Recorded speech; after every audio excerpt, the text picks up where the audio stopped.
Welcome to Zestful Aging, where I interview inspiring and fascinating women who talk about their projects as well as their own lives as evolving women. I'm your host, Nicole Christina.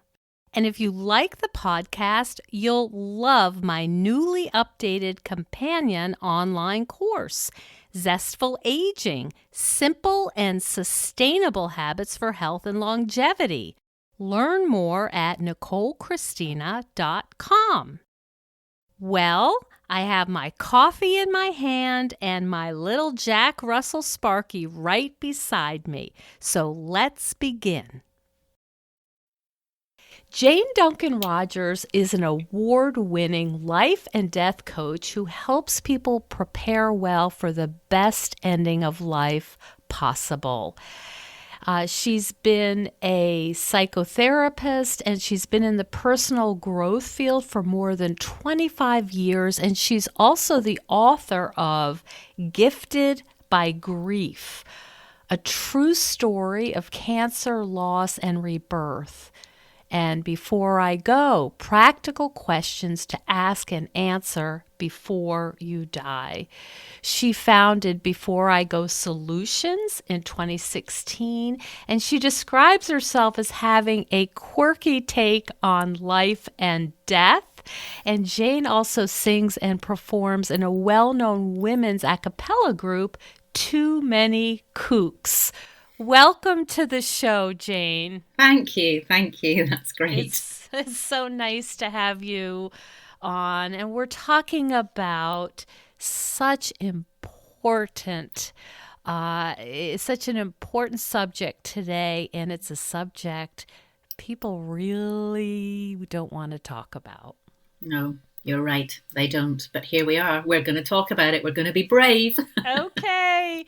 How do you deal with the fact that people are squeamish talking about death? How do you get them to have a conversation? Well, here's the thing. When people ask you what you do, and it can either be a conversation stopper or a conversation starter. Well, yes. What I found when people ask what I do and I tell them that I help people make good end of life plans, there's a kind of pause in the conversation and it sounds as though it's stopped dead. And it feels like that as well. But I've learned to keep my mouth shut because in that space, often somebody tells a story. And that gives permission for other people to tell a story as well. And it's like, I've dared to mention this subject, which has become in our times not mentionable in many places and in many families. And yet when you do give permission to people to talk about it in whatever way they want to, actually quite often they want to. And that's been a revelation for me as well as them, I think, because that's where it starts, with a tiny little story. Everybody has a story around dying or death or grief because it happens to all of us. Mm-hmm. I love on your TED Talk, you say statistically it's 100% certainty that we're all going to die. Yes. Yeah. This may be a tough question, and I'm sure, philosophers have asked this question for many years, but why is it so important for us to imagine our own death? Well, in times gone by, I don't think we probably needed to do that because death was with us all the time. It was a normal part of life, and it is a normal part of life. But in Western society, in particular today, it's kind of been medicalized and taken over by the medical profession, the funeral profession, and I'm not blaming them or anything like that, but one of the effects of that is that we are ignorant. We, the ordinary person in the street, is ignorant. We're not familiar with dead bodies anymore. And I think because you can't be alive without contemplating death, because they go together hand in hand. That's my take on it anyway. And it's when we're afraid of contemplating something that actually is definitely going to happen, that it actually curtails how best we can live life now, and particularly when you're getting older. So Maybe for people, 45, 50 plus, maybe you're dealing with your parents coming towards the end of their life, or maybe you've known somebody who has died or had a brush with death. Then you start to think about the big questions like, oh my goodness, it might happen to me. Well, you might think that, and then you might not think about it again for a couple of years, but it will be there. And as a psychotherapist, before your husband became ill, what was it like for you to sit with people who were dealing with either Mm. their own illness or deaths of partners or family?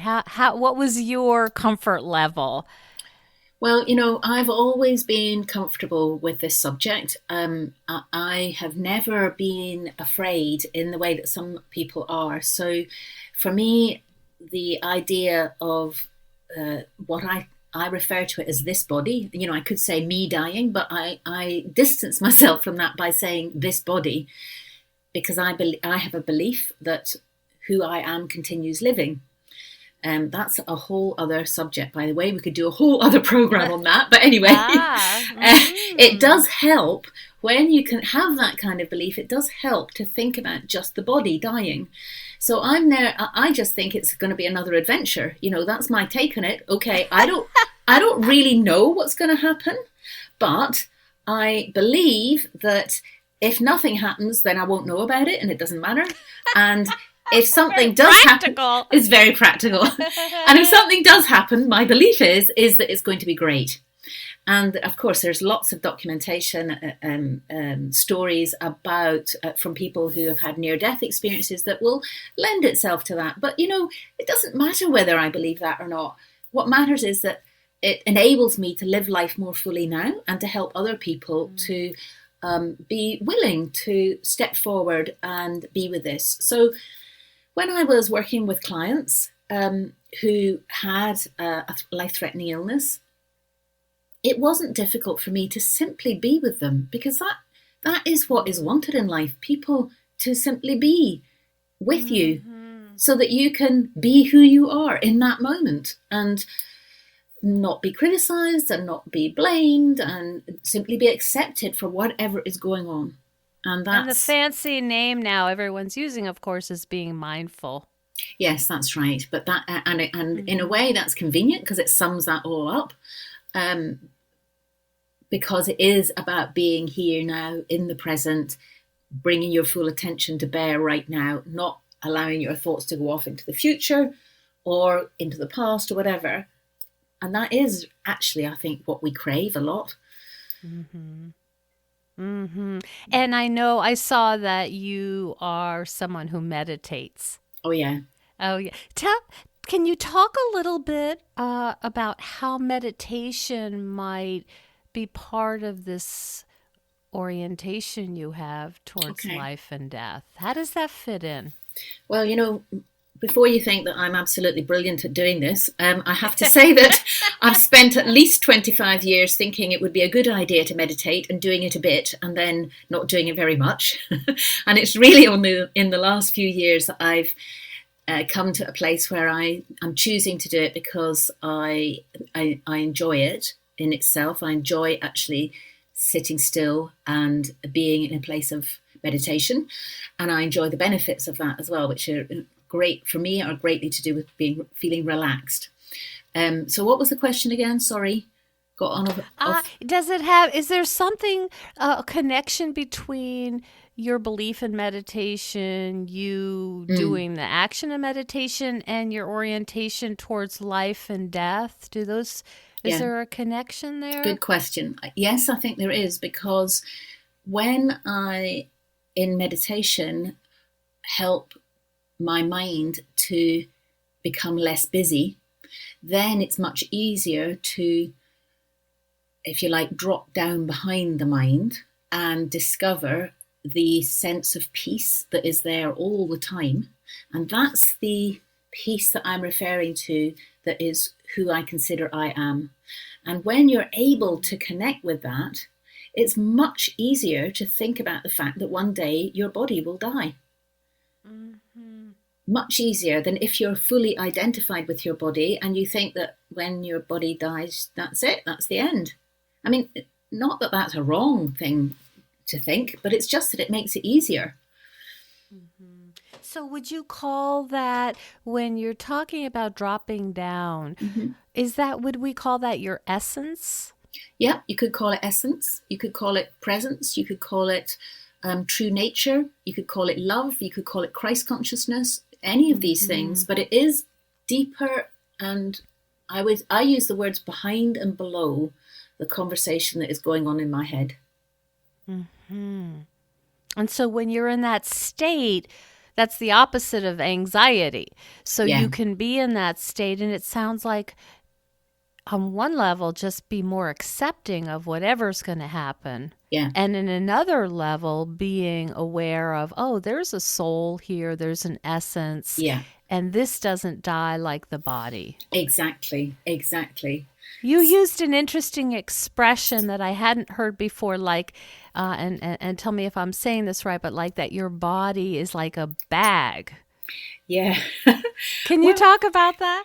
yeah, sure. I had never thought of it before either, but when I was with my husband when he died. He was in hospital. This was 6 years ago now, and it was just the strangest experience. And if people who have been with somebody who have died or have seen someone very soon after they have died will recognize this, because the person who they were is no longer there, and that's what happened very quickly for me.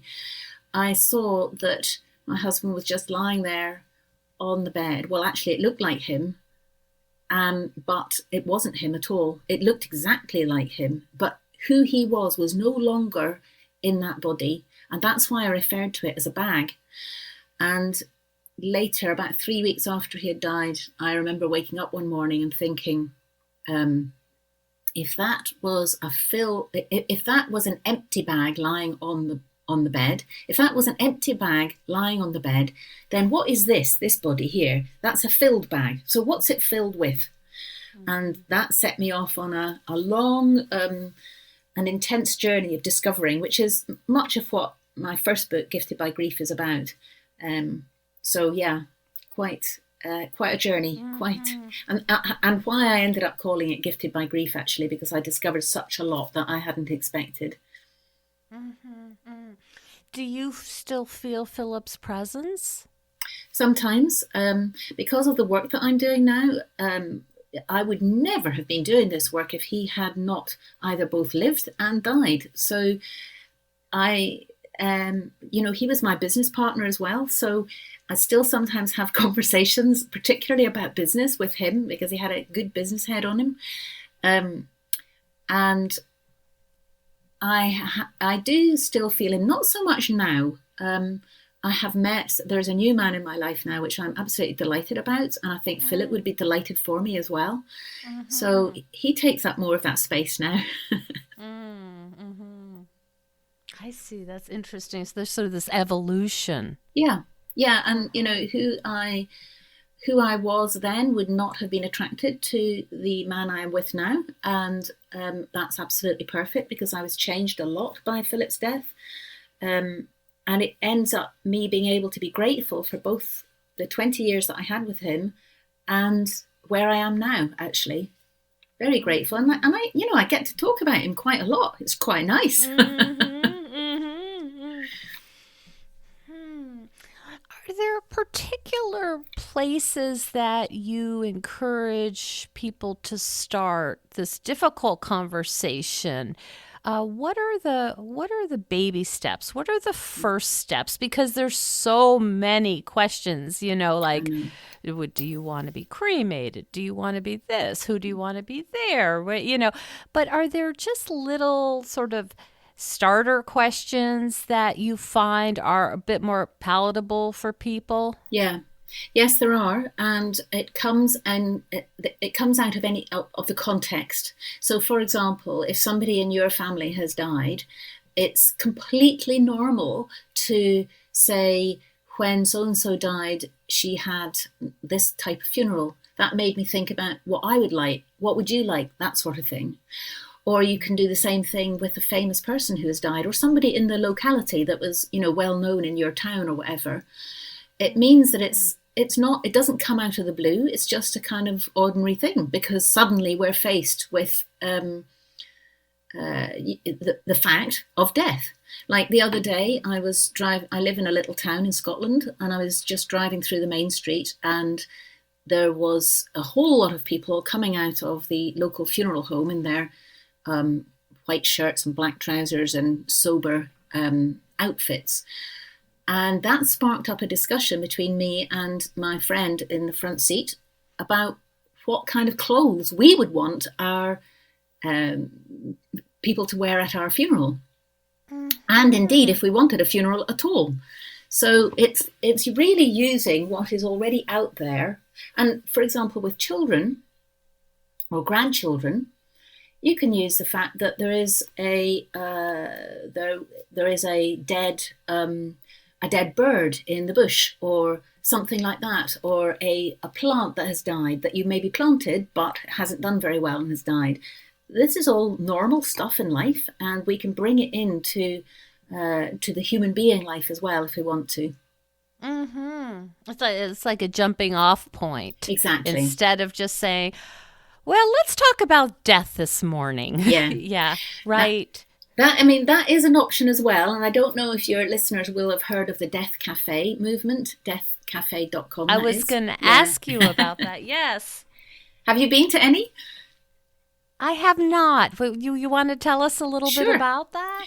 It was a movement set up by an Englishman, John Underwood, a few years ago. And basically a death cafe is where you go and gather with people to drink tea or coffee and have cake and talk about death. And that's all it is. There's no advertising allowed. There's no prescription about what it gets talked about. There's no particular leader, although somebody will have set it up.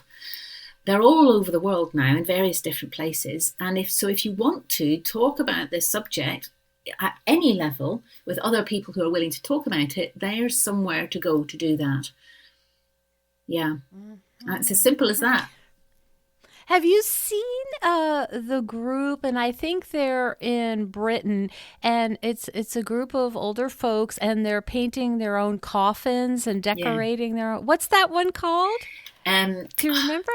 It's they have a little musical thing. I do know. I've forgotten their name, but I do know who you mean. Yeah, that's another thing that you can do. It's like these days, you can really. Funerals don't have to be the way that we have been perhaps brought up to think they have to be, with a funeral director and dark clothes and lots of a hearse and lots of black cars following and all that sort of stuff. It doesn't have to be like that. It never had to be like that, actually. But anyway, it certainly doesn't now. You can have it be the way you want it to be. But if it's yours, you have to think about it now while you're alive. Otherwise, it will just happen, and it will probably be the traditional way, because that's what people think of when they're catapulted into grief. Even if they've been expecting a death, it still will feel like a shock. It just does. Because there are quite a lot of things to be taken care of in a fairly short period of time after somebody dies, and there's decisions to be made. And that's why I'm encourage people when they're alive, and before they really need this information, to think about the sort of thing that they might want for their funeral or all sorts of other aspects, and to communicate that and have that written down so that it makes it easier for those left behind afterwards. Mm-hmm. And it's hard to describe this to people, but as I've done this, because, doing the podcast, I've had other guests talk about this and even the legalities of it. And there's something I found to be, it's hard to put into words, but after you've made a plan and said, I like this music, I want chocolates for everyone, I want, these in the woods with the dogs, whatever, there's a liberating feeling to that. Yeah. Do you find that as well? Yeah, definitely. No, that's a very good word for it, liberating, because yes, there's a sense of relief.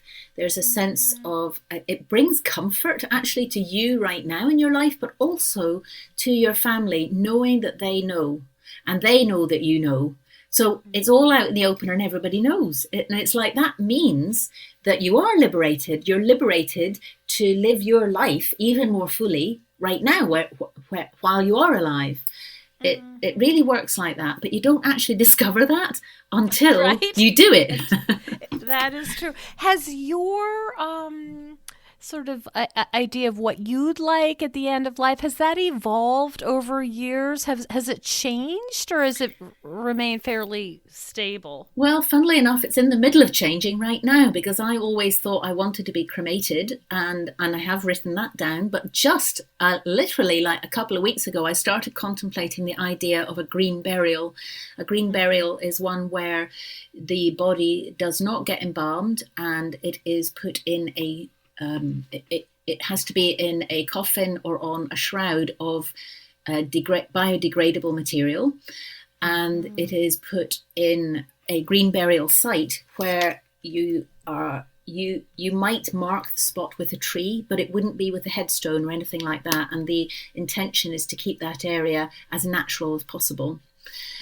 So right now, if I had died yesterday, and that's always a good question to ask yourself, by the way. If I had died yesterday, if you're trying to make a decision about what you want, if I had died yesterday, my body would be being cremated because that's what's written down. That's what I have communicated.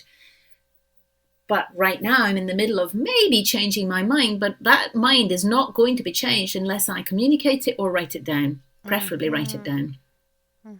And are there green burial sites in Scotland just Yes, officially? Oh, there are. yes, And there is are. that happening more and Yeah. more around the world? Yes, it is. It is happening more and more. So if in your locality you're not sure, you just Google for that. It'll be called a green burial site, or it might be called a woodland burial site. They're usually in very beautiful places and designated as such. Yeah, I've seen people have talked about how the whole embalming and then we're in the concrete and all Mm, this stuff is just an environmental nightmare. mm. Yes, and cremation's not that great either, but there are some other options coming to the fore, which I think will probably get more popular in the next 20 years or so. But right now, burial or cremation is what we have got mostly, unless you're willing to spend a lot of money or you want to donate your body to medical science. That's another aspect. But again, those things need to be planned in advance. And if you can't talk about this stuff, you can't plan it in advance. So you're stuck, really. You just you give up that control and hope that someone makes a decision that you would like, but you never know. That's right. However, I want to flag up something that people often say, which is, well, I'm going to be dead, so it doesn't matter. I don't care what you do. And that's true. You are going to be dead and you won't care. It is absolutely true. Let's acknowledge that. However, it's much easier for your family and friends to make decisions if you have given them some guidelines. The amount of arguments or stressful conversations that happen as a result, even of families that get on well, when I think it's because we underestimate how discombobulating grief is. People are not thinking straight. It's hard to make decisions anyway. And then you're required to make these decisions. And of course, if you're in a family where there are strong opinions and on opposite sides, then that can cause a lot of problems. And it doesn't have to be just about money or wills. It can be just about where to hold the gathering after a funeral, or what kind of funeral to have, or what kind of coffin to have. But if you've given thought to that and written that down as part of your plan, then that can be really helpful. Yes, as a therapist, I'm sure you've seen this Mm. before, and I have too. In the family, when everybody wants what's best, but they have different ideas of how to get there. Yeah, And exactly. certain cultures are more open to talking about different things. And I don't know what the culture of Scotland is like. Do you find that the Scots are typically open, or is it a little more difficult? No, they're not typically open about this subject. However, having said that, there's much more awareness now in the media, much more awareness. And I'm sure it is because of the baby boom generation are coming of an age where they are having to consider end of life matters, whether it's for their parents or for themselves, it's in their face. And typically that is a generation that wants to be in control of things. And I think that is one of the reasons why there's new initiatives starting up. There's a lot more stuff on the media. There's more programs being made about options. There's questions about funeral costs, which are, escalating. And so people are really questioning, well, what do we have to have and what do we need and what do we want?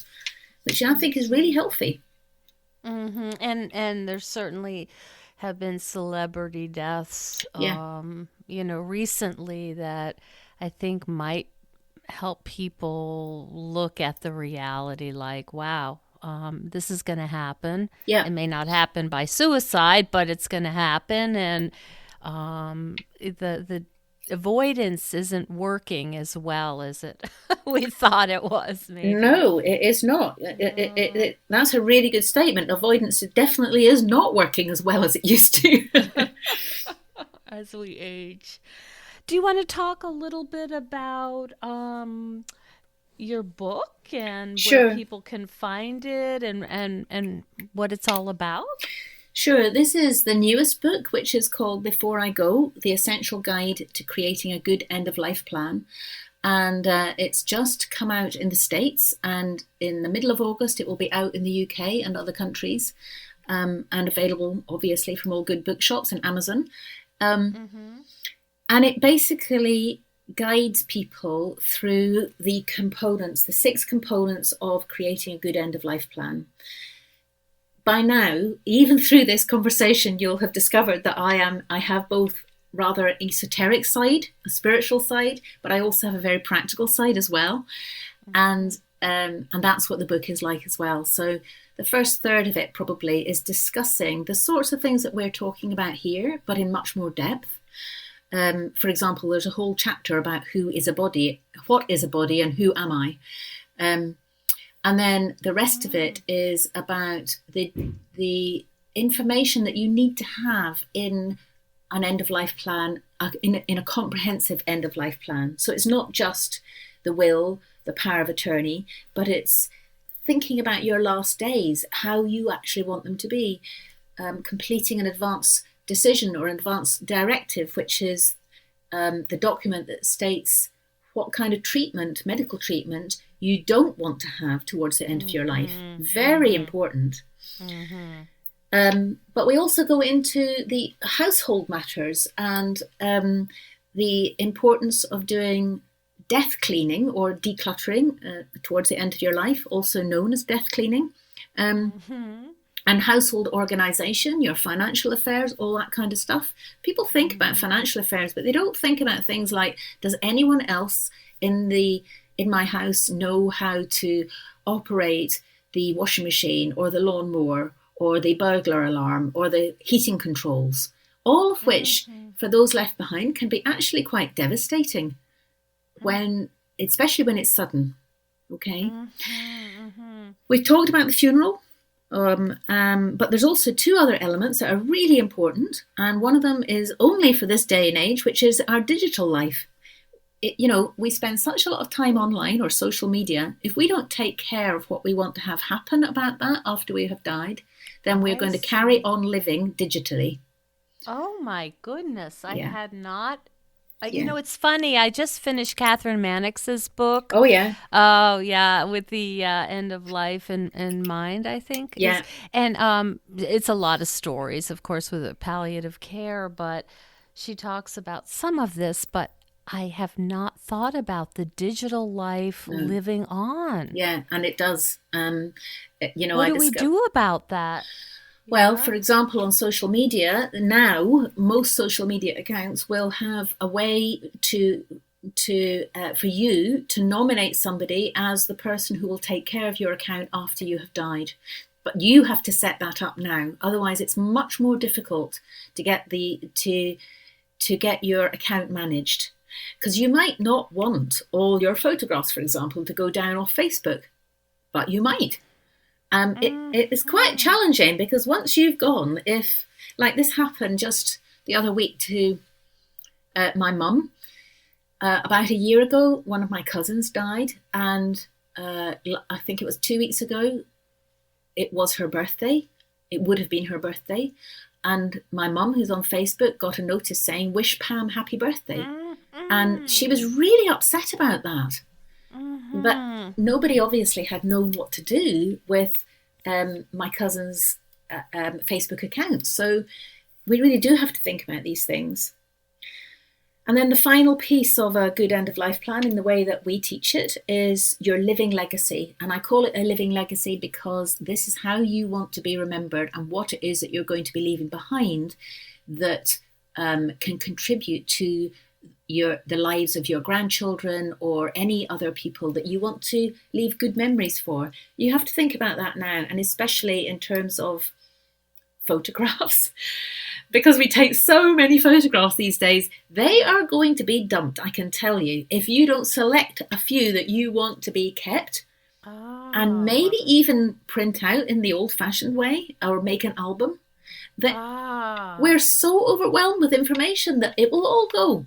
And for some people that doesn't matter, but if it matters to you, you need to take action now.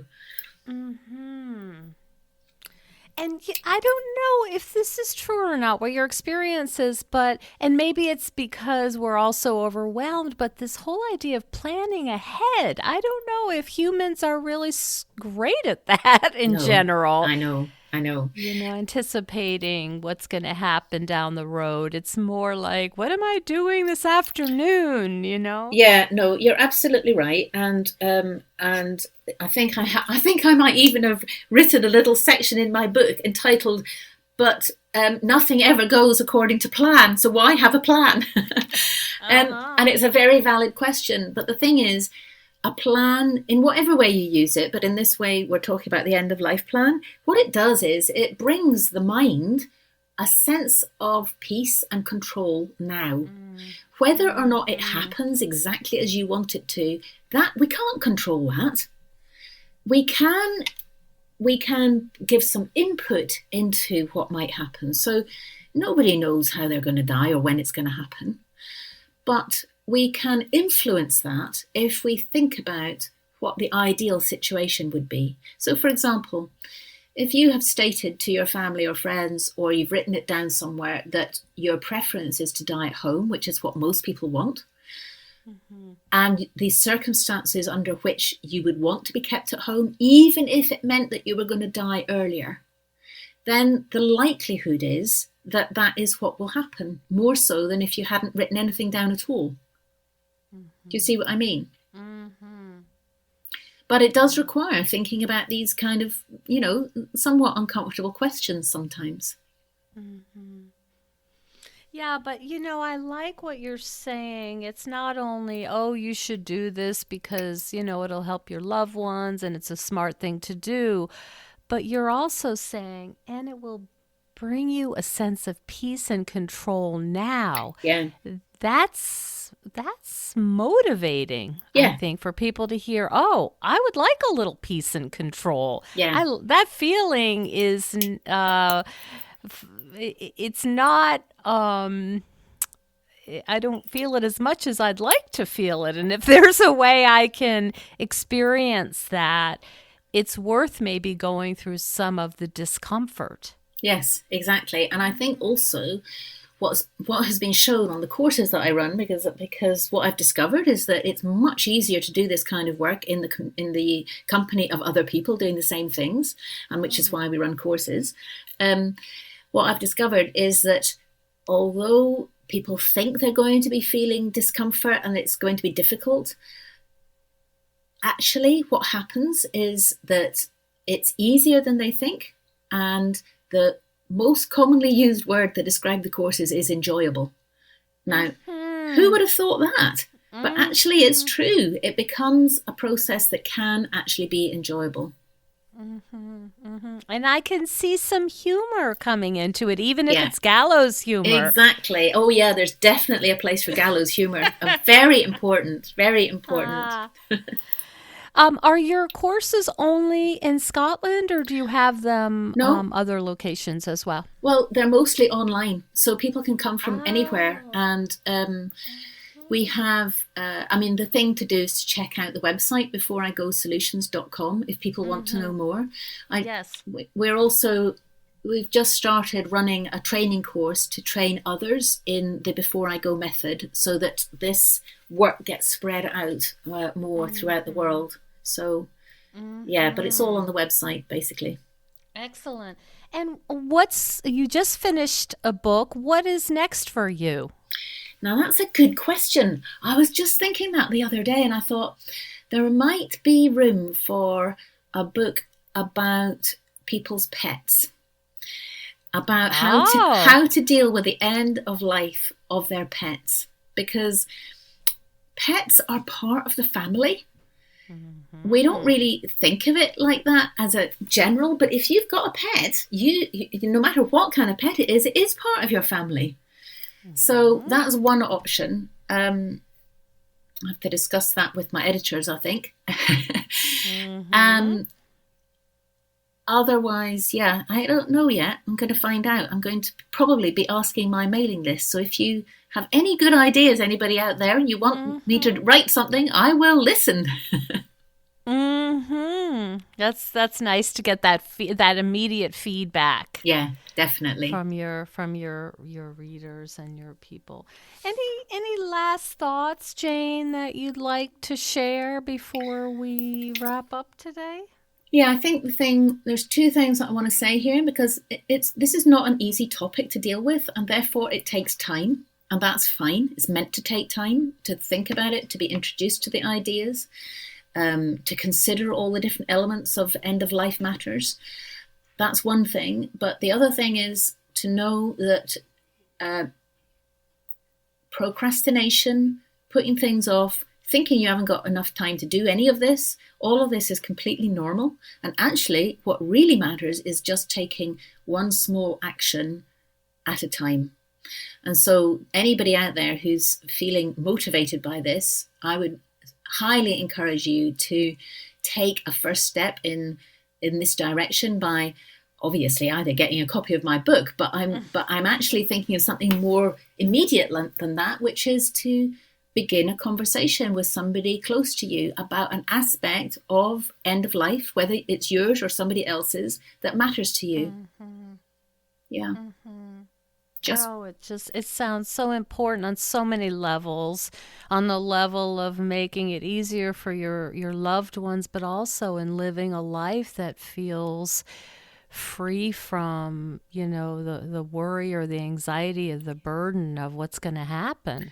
That's right. And it's much, much easier to do it when you don't have to do it or when you're not under the threat of a terminal illness or but it's because we don't have to do it that makes it more difficult to do. But I still really encourage people to do that because, creating a good end of life plan is a great going away present for friends and family.